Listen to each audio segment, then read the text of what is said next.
Okay, we're going to do a third example of compression, or a third kind of contextual example.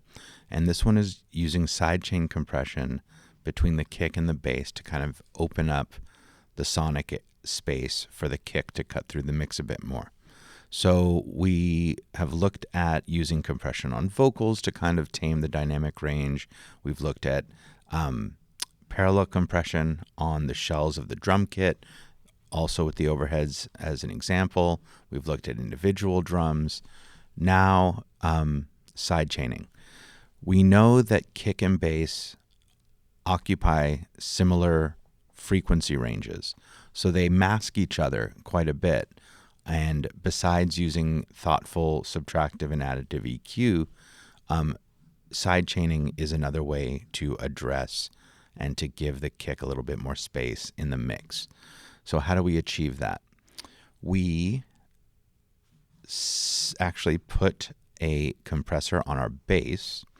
So I already have a compressor in line, but this is more for the bass performance.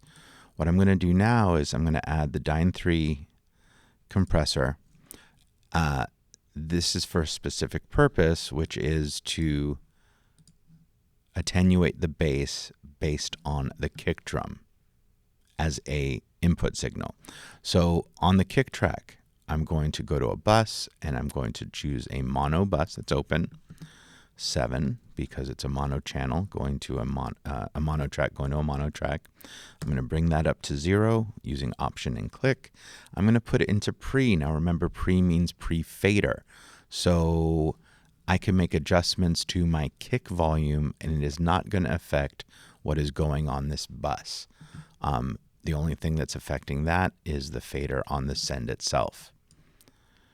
Now, this is bus 7. Bus 7 is off in the ether at the moment. We need to come over to our compressor, set the key input to bus 7, so we're telling it to look for this signal. And then we also need to turn on the actual sidechain and say, use bus 7 to drive this compressor.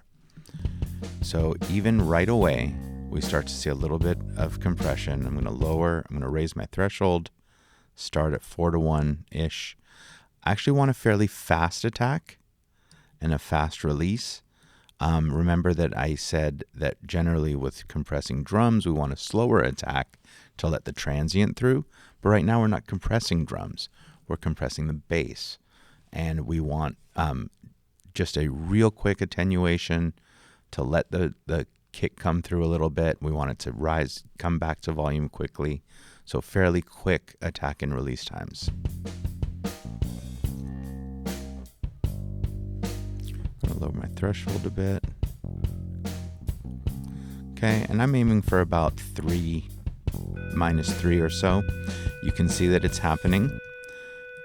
If we listen to just the kick.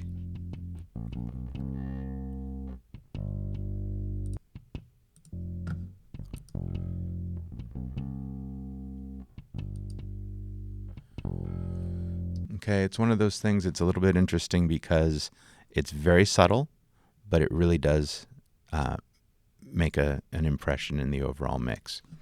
All right, and that's about that.